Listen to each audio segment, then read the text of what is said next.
Well, good to see you guys today. My name's Kent. If we hadn't had a chance to meet, I'm one of the pastors here. If you have a Bible, go ahead and turn with me to the passage we just heard read, Hebrews chapter 1. Hebrews chapter 1. In 1999, the movie Fight Club hit theaters all over the U.S. How many of you have seen Fight Club? How many of you have read the book? Okay, significantly fewer have read the book. That's fine. It's based on a book by the same name, if you didn't know. But it was sort of this, the movie especially, was this sort of like gritty, violent look at a depressed man who befriends a guy named Tyler, who's played in the movie by Brad Pitt. And then he starts, did somebody say woo for Brad Pitt? That was awesome. And then they start this underground fight club together. And in this club, men and occasionally women from all over the city will get together, sort of frustrated with their bored, mundane, seemingly purposeless lives, and will just fist fight each other for fun in order to create some excitement in their lives. So the movie did decently well. It was named one of the top 10 films of the year. It was nominated for several awards, including Best Film. But it wasn't just a commercial success. It also sparked a little bit of a movement across the country. So after the movie, real-life fight clubs started popping up all over the place. One of them in California was like made up of entirely people from the tech industry.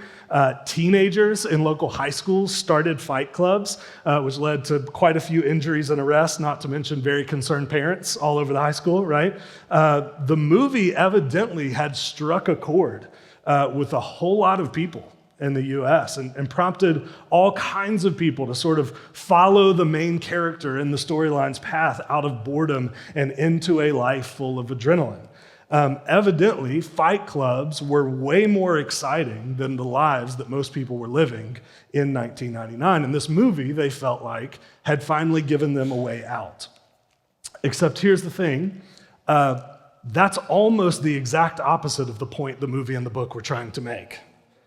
The point of Fight Club, like the plot of Fight Club, wasn't that fighting other people for fun is awesome.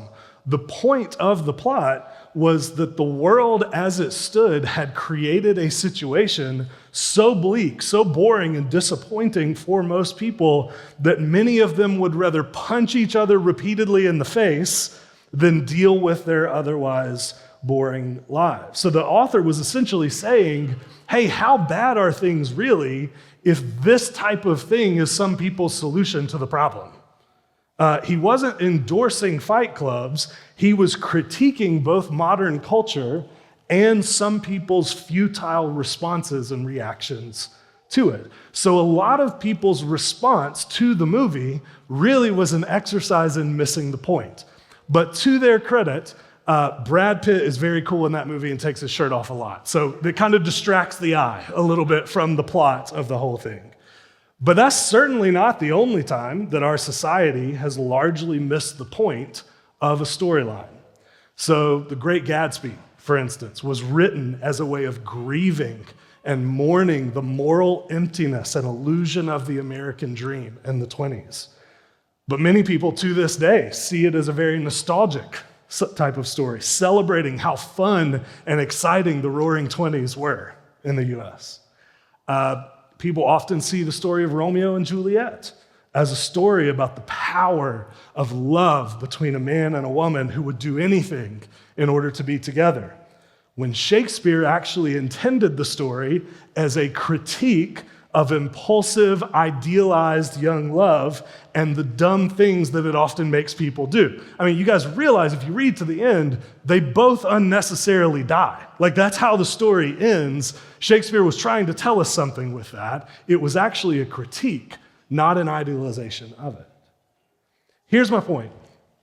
We are not always the most astute as a society when it comes to grasping the main point of the things that we read and watch. I'm sad to say. Sometimes as human beings, I think we get so wrapped up in the details of a story and the setting of a story, or Brad Pitt's abs, for instance, that we actually miss the entire point that the story is making to us. We miss the metaphorical forest for the trees, as it were. Now, here's the reason I bring that up for us this morning.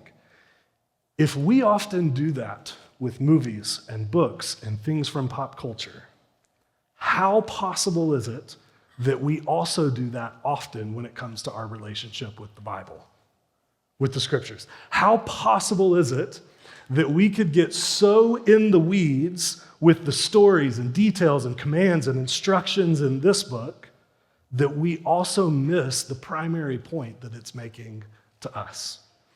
I would say that's fairly possible, maybe even probable, that we would be prone to do that.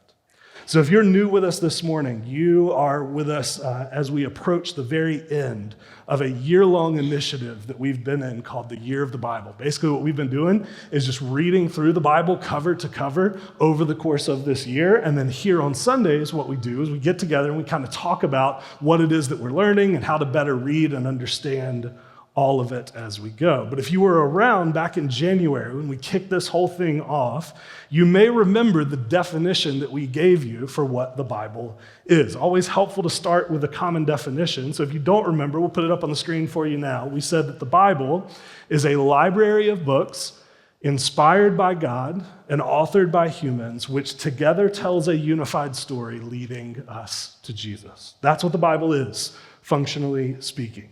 So there's obviously a lot in that definition to unpack. If you go back on our teachings page to January of this past year, you'll find that we did a whole series where we unpacked each part of that definition, talked about what it meant in detail.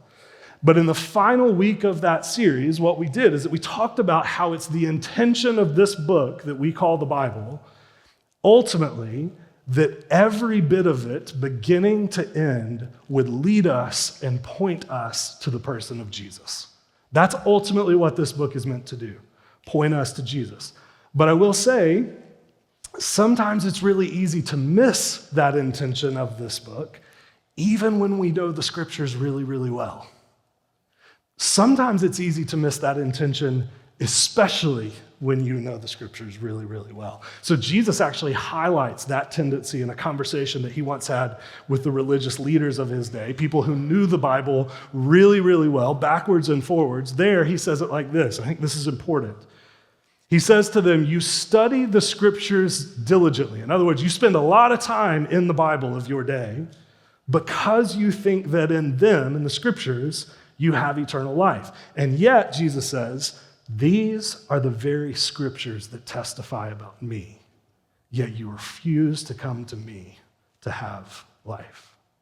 So these people Jesus is talking about, they had familiarized themselves really well with the scriptures. They knew it well, and yet they had completely missed the point the scriptures were making. They completely missed the intention of them. So I'll just say, how easy is it for us and for them to read the scriptures, to know the scriptures, to even love the scriptures, and yet still miss the point that the scriptures are trying to make, still miss the primary intention of this book. Now, here's how all of that connects to Hebrews chapter 1. Hebrews, in many ways, is a book of the Bible that is written about how the whole Bible points to Jesus. That's ultimately what Hebrews is about. It's a book of the Bible about how the whole Bible points to Jesus. It's almost a field guide to that idea, in fact. And specifically, the book of Hebrews gets into a lot of sort of nitty-gritty types of detail on how specific parts of the Old Testament point to Jesus. And I think because of that, the book of Hebrews actually gives us a lot of help on how not to miss the main point of the Bible as we read it. I think it's actually incredibly helpful in that regard. But you don't have to take my word for it. Let's read how the author of Hebrews himself puts it, starting in Hebrews 1, verse 1. Here's what it says. In the past, God spoke to our ancestors through the prophets at many times and in various ways. So that sentence right there, God speaking to his people in many times and various ways, is basically referring to everything in the Bible prior to the New Testament. That's what it's talking about. In the past, Hebrews says, God spoke through a lot of different people in a lot of different ways, using a lot of different voices, a lot of different literary styles, types of literature. In other words, when God speaks through Exodus, it sounds somewhat different from how he speaks in Genesis. It's what you'll pick up on. When you read Leviticus in the Bible, God speaks to his people a little differently there than he does in the Psalms. When you read Isaiah, he speaks to his people a little differently there than how he speaks in Proverbs. It's all the same God. He doesn't change. And it's all the same core message. The message doesn't change. But that message often gets communicated through different people and in different voices and in different ways at different times. That's what the author of Hebrews is saying. And yet, continuing in our passage, verse 2, but in these last days, he has spoken to us by his Son. So who's God's Son? Just making sure you're still awake, making sure there's still a pulse in the room, right? Jesus is how God speaks to us now, whom he appointed heir of all things, and through whom he also made the universe. The Son, Jesus, is the radiance of God's glory and the exact representation of his being. In other words, Jesus tells us and shows us what God is like. That's what it's saying here. Sustaining all things by his powerful word, after he had provided purification for sins, which is a fancy way of saying after Jesus accomplished what he would accomplish through his life, death, and resurrection, he sat down at the right hand of the majesty in heaven. So if I could just give you my own sort of paraphrase of that last line about Jesus sitting down at the right hand of God, here's how I would put it. Jesus is above it all. Jesus is above it all. He's over and above everything that there is, then and now. And that's because of who Jesus is, the fact that he's the radiance of God's glory, the exact representation of God's being, and it's because of what Jesus would do. Namely, that he would go to the cross and come back from the grave for our sin. Because of all of that, because of who he is and what he would accomplish, Jesus is over and above everything that there is. He is in charge of it all. He runs it all. And therefore, the author of Hebrews is saying to us, the way that God speaks to his people now, relates to his people today, is through his Son, Jesus. That's the message of Hebrews. That's God's MO when it comes to communicating with us, relating to us today, is that it happens through the person and work of Jesus. Now, from there, Hebrews is going to go on to show us not just how Jesus is above it all today in this era of history, but actually how Jesus was over and above it all back then, too, in the days of the Old Testament. So it goes on to count the numerous ways that all the previous storylines of the Bible were actually pointing us to the person of Jesus all along. And it goes into detail on how Jesus is actually over and above, how he's greater than all of those things ever were. So many of you are going to read through the book of Hebrews together in the reading plan this coming week or in the near future. Let me just give you an outline for how the whole book is organized so you kind of know what you're getting into as you read it. In chapters 1 and 2, we read about how Jesus is greater than the angels and the Torah. So the Torah, if you're unfamiliar, was the first 5 books of the Old Testament. Angels are what they sound like they are, unless you're getting your picture of angels from Hollywood, in which case they're nothing like they sound like they are. But chapters 1 and 2 of Hebrews just talk about how those two things, the angels and the Torah, were actually pointing us to Jesus. Chapters 3 and 4, it tells us that Jesus is greater than Moses and the Promised Land. So if you know much about the Old Testament, both of those things, Moses and the Promised Land, were vitally important moments in Israel's story. But these chapters, 3 and 4, are actually going to say that Jesus is greater than all of that, too. Chapters 5 through 7 is going to tell us that Jesus is greater than the priesthood and one particular priest named Melchizedek. So if you remember back in our Leviticus series, sacrificial system, priests, all of that were central to how God related to his people. These chapters are going to say that Jesus is greater than all of that. Chapters 8 through 10 tell us that Jesus is greater than those sacrifices themselves and the old covenant. Basically, the way that God used to relate to his people. Jesus is greater than all of those things. That's the outline for the book of Hebrews.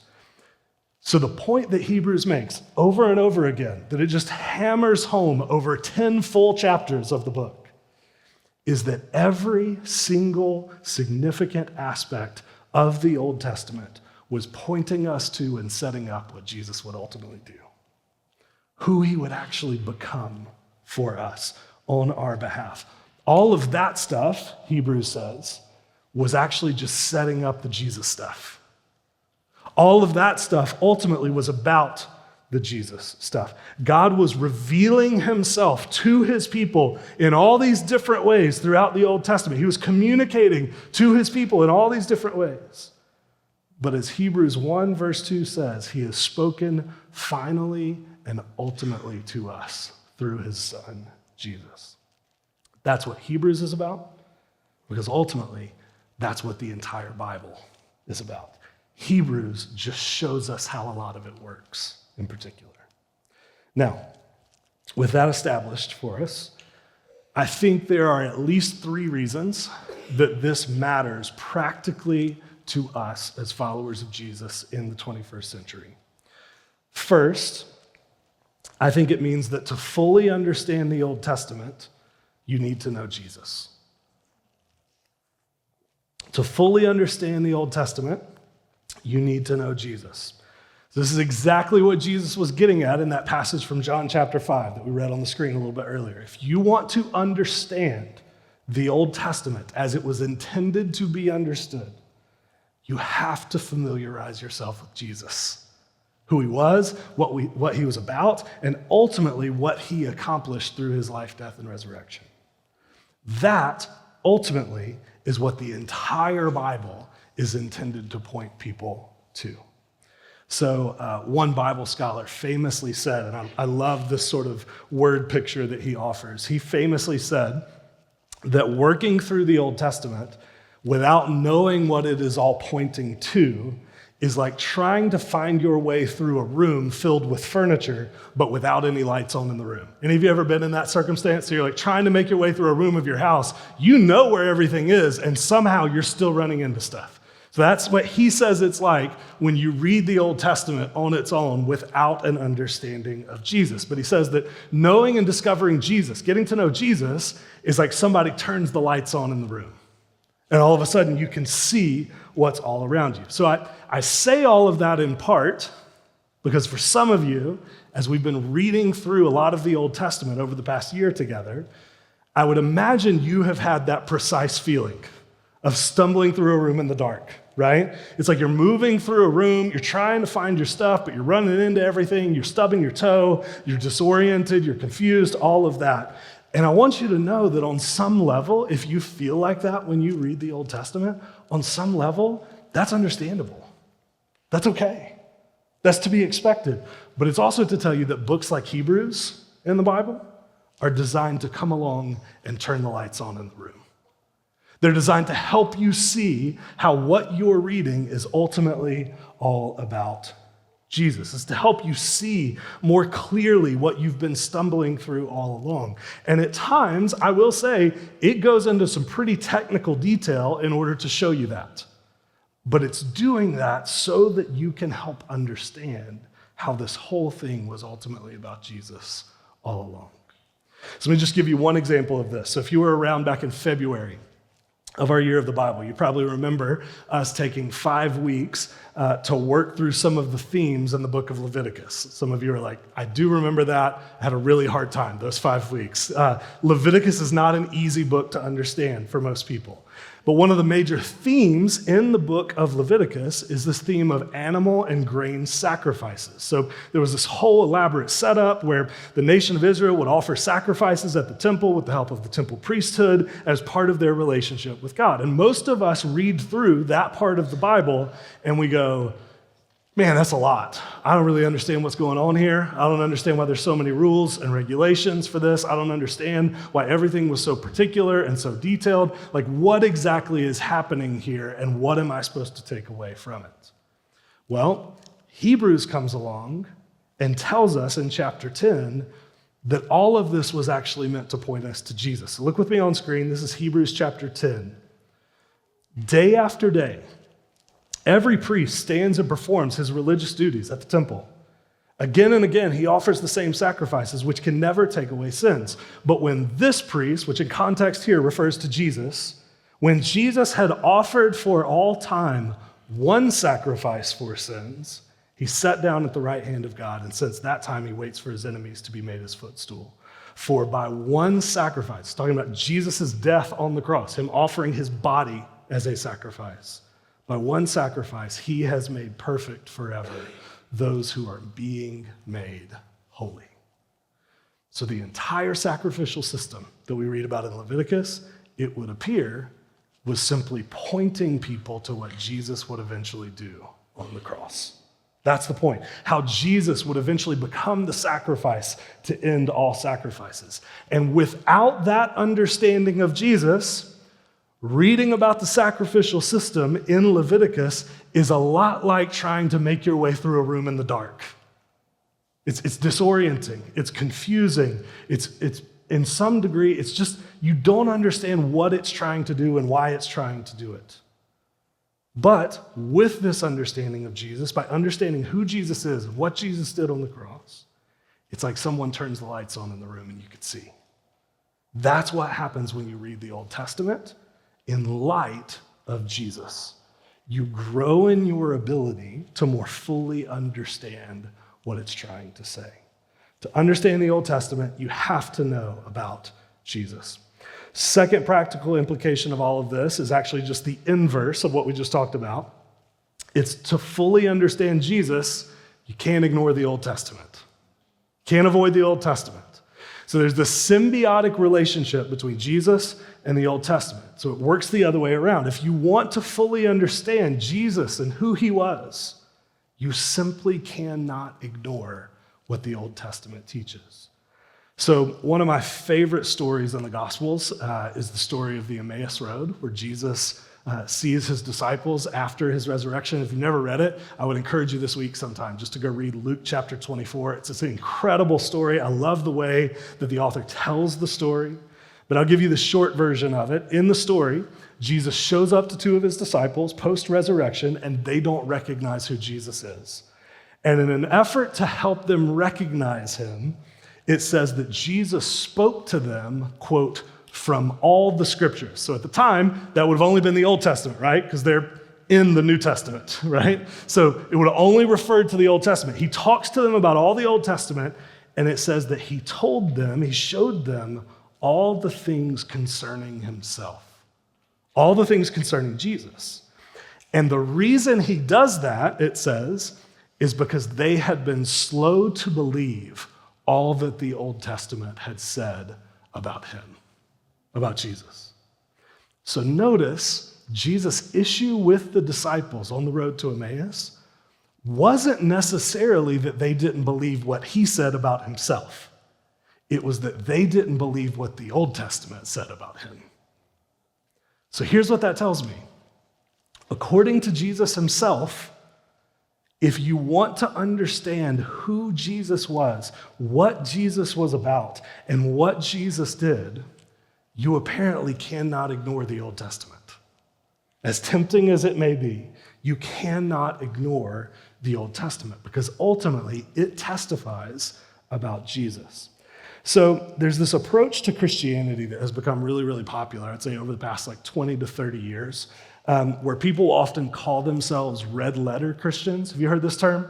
So people will call themselves red letter Christians. And basically they call themselves that because they either mainly or exclusively focus on the red letters, which is how some Bible translations print the words that Jesus said. They print them in red.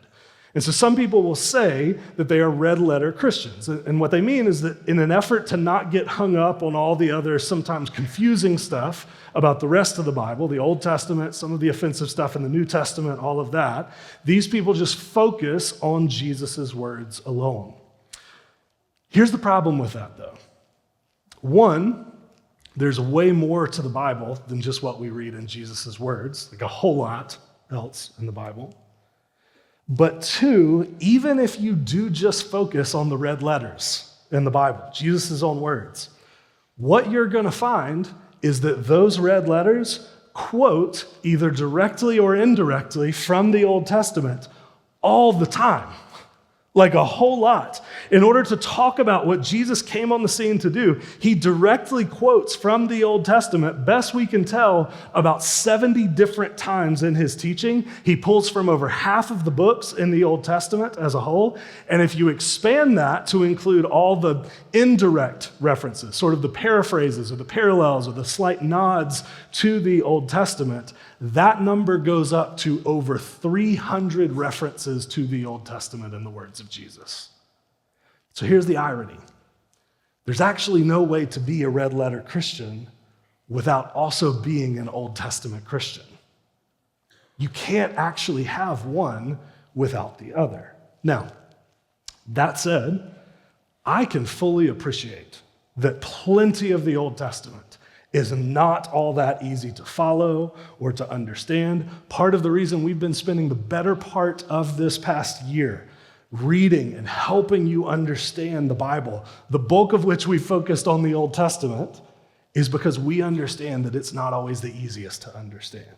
That's why organizations online like the Bible Project or Bible Recap, I know a lot of you guys listen to those podcasts. The reason that those organizations exist in large part is to help you better understand the parts of the Bible that are difficult to understand. So there's lots of resources out there. That's part of the reason it's so helpful to have a book like Hebrews in the New Testament that helps you understand what the Old Testament is getting at. So I do not at all mean that you have to understand every single line, every single word, every single idea in the Old Testament in order to understand Jesus. Most of us, myself included, are going to spend the majority of our lives as followers of Jesus trying to better understand the Old Testament. But I am saying that you cannot fully understand Jesus while continually ignoring or avoiding what the Old Testament teaches. That was not Jesus' approach to the Old Testament, and I would argue it should not be our approach to it either. Last thing for you here, then we'll be done. I think to most honor the Scriptures, we must honor Jesus above it all. To most honor the Scriptures, we must honor Jesus above it all. So to wrap up this morning, what I'd love to do is just circle back to what we said the overall purpose of the book of Hebrews is in the Bible, and that's to proclaim that Jesus is over and above, that he's greater than all these other things that we find out about in the Old Testament. So he's greater, to remind you, than the angels and the Torah. He's greater than Moses and the Promised Land. He's greater than the priesthood. He's greater than the sacrifices themselves and the Old Covenant. Jesus is greater than every single one of those things because he is ultimately what all of those things were pointing us toward. Now, here's the thing that you need to know about all of those things that I just listed to you. They were all really important things to the people of God. Then and now, vitally important things even. Those things that I just mentioned that Hebrews talks about, those things matter deeply to the people that participated in them. Those things matter deeply to the people that the author of Hebrews wrote this letter to. Otherwise, I don't think he would have spent the better part of 10 chapters talking about them in detail. All of those different things in the Scriptures were and are very, very important. But I want you to notice with me, according to the author of Hebrews, none of those things were most important. Not a single one of them, in fact. I say that mainly because evidently the point of this entire book of the Bible, the point of the book of Hebrews, is to show us in detail how Jesus is better and truer and greater than all of those things in the Old Testament were. All of those things were important. Not a single one of them were most important. That's the point. So here's my question for us today as we read through the book of Hebrews. Do you think that there might be things today for followers of Jesus that matter, that matter a lot, that are important, vitally important, things that are worth discussing and debating and talking about with other followers of Jesus? Do you think there might be things today that are also very important but should not be most important to us? Probably, right? If that was true back then, it's probably true today. So let me just give you a few examples of things that I would put on that list, of things that I would consider to be very important. So I want you to hear what I'm not saying. These things are very important, but are decidedly not most important for followers of Jesus. So how about the spiritual gifts and how many of them do and don't function still today? Very important. We've done entire teaching series on that before at our church, like within the last year. Very important to talk about. Not most important, though. How about Christians' roles in politics or lack thereof? Christians' political preferences or lack thereof?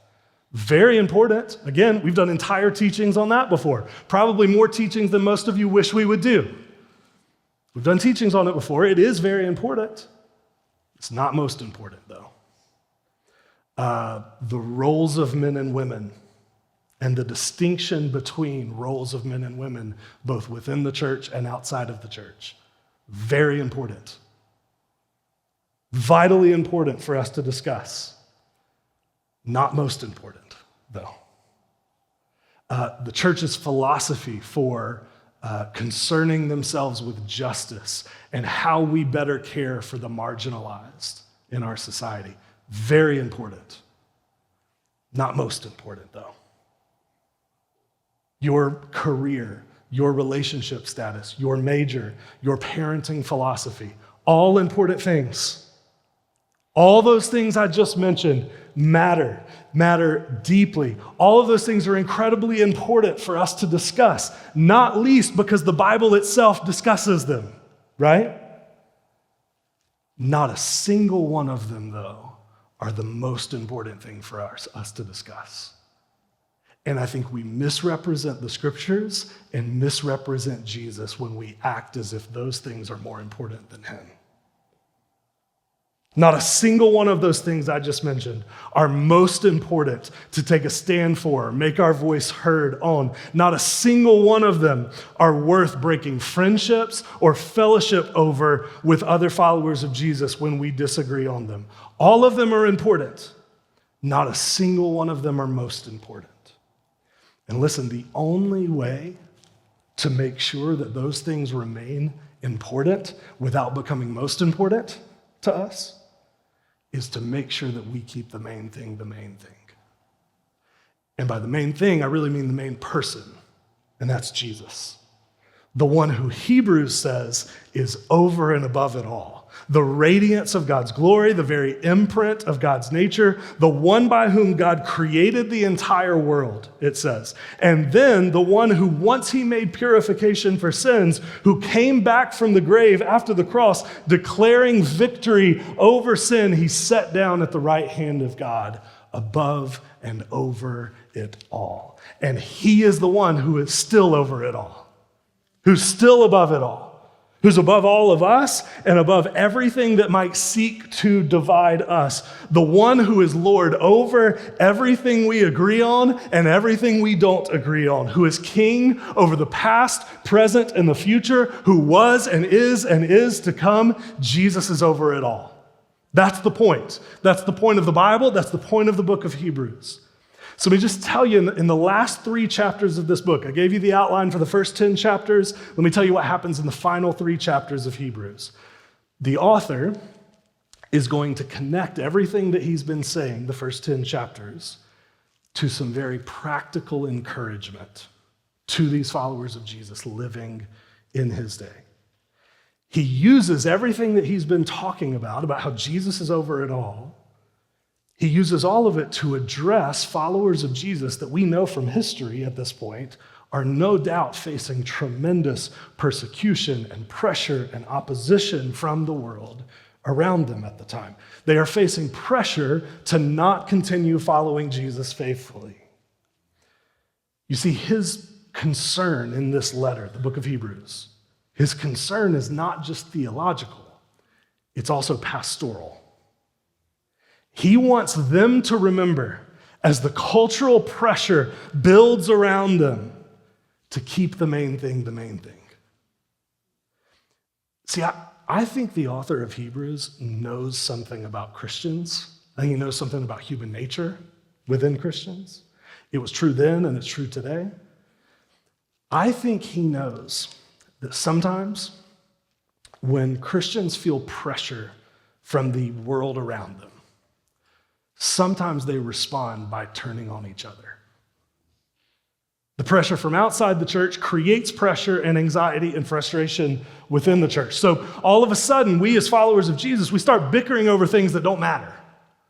We start arguing about things that do matter, but do not matter most. We start taking all the frustration and all the anxiety that we have about our situation, our position in the world, how much people like us or don't like us or oppose us or any of that. We start taking all of that anxiety and we begin taking it out on each other for no particular reason. So the author of Hebrews, knowing all of that about human nature, knowing that about followers of Jesus in his world, he comes along and he says, hey guys, can we agree that Jesus is actually above it all? Can we agree that Jesus is Lord over all of this, including our present situation? And whatever it looks like, can we remember that whatever we disagree on, we at least agree on him? Can we be on the same page there? So listen, this letter to the Hebrews in many ways is a hard reset for them. It's the author of Hebrews exhorting them, encouraging them, urging them even. He's telling these followers of Jesus not to forget the one thing that makes them unstoppable, and that's the person of Jesus and the unity that he creates when we all center ourselves on him. When we all center ourselves and our relationships and our theology even on him. Jesus said that he would build his church and not even the gates of hell would prevail against it. That's a promise from the God of the universe. He also said this, which I find incredibly helpful on all of this. John 17, we'll put it up on the screen. Jesus says to his disciples there, my prayer is not for them alone, my earliest disciples alone. I pray also for those who will believe in me through their message. So in case you missed it, he's talking about us there. We're the people who would believe in Jesus based on the early disciples' message. Jesus is praying for us that all of us may be one, Father, just as you are in me and I am in you. May they also be in us so that the world may believe that you have sent me. I have given them the glory, he says, that you gave me, that they may be one as we are one, I and them and you and me. So that, look at this part right here, so that they may be brought to complete unity. How much unity? Complete unity. That's a lot of unity. Then the world will know, Jesus says, that you sent me and have loved them even as you have loved me. So, question for you. Do we want the world to come to know Jesus? I would sincerely hope that the answer is yes, there. And assuming that the answer is yes, I think that means, based on Jesus' prayer here, that we should stubbornly refuse to care about anything most other than Jesus. Stubbornly refuse to. Refuse to elevate anything over and above Jesus because he's above it all. Refuse to divide over things that are not worth dividing over. We can care about those things. We can even care a lot about them. But we should not care most about them. Instead, what we should do, Jesus says, is pursue unity, complete unity with other followers of Jesus, and stubbornly refuse to settle for anything less than that. Do that, Jesus says, and the church is unstoppable. So let me just say it as plainly as I can this morning. Stubbornly refuse to care more about gender roles than you do about Jesus. Stubbornly refuse to care about spiritual gifts more than you care about Jesus. Outright refuse to divide with fellow followers of Jesus over political party preferences? Like, are you kidding me? Those things are on their way out. Republicans and Democrats will not exist in the kingdom of heaven. Only God's people will exist in heaven. So stubbornly refuse to settle for any amount of division over things that Christ died to rescue his people out of. Things that Jesus died to rescue his people from doing. That, I would say, is what it means to honor Jesus above it all. Because he is and always has been what it's all about. He is above every bit of it. He always will be. So to celebrate that, what we do every single week is that we go to the tables around this room and we take communion. Now, if you're newer to City Church, what you may have noticed is a lot of our people do not take communion by themselves individually. They'll often go with other people to the tables in order to do it. So whether that's their spouse, their family, their life group, friends of theirs, they often go together and take communion. And I want to just say very clearly, here's the reason that they do that. Because they are remembering together, when they participate in that meal together as a community, that Jesus is above it all. They're remembering that that meal symbolizes something strong enough and powerful enough to break down each and everything that might divide them against one another. So they take the meal together. They're remembering that the forgiveness found in the body and blood of Jesus is strong enough to empower and enable any type of forgiveness needed between them and somebody else.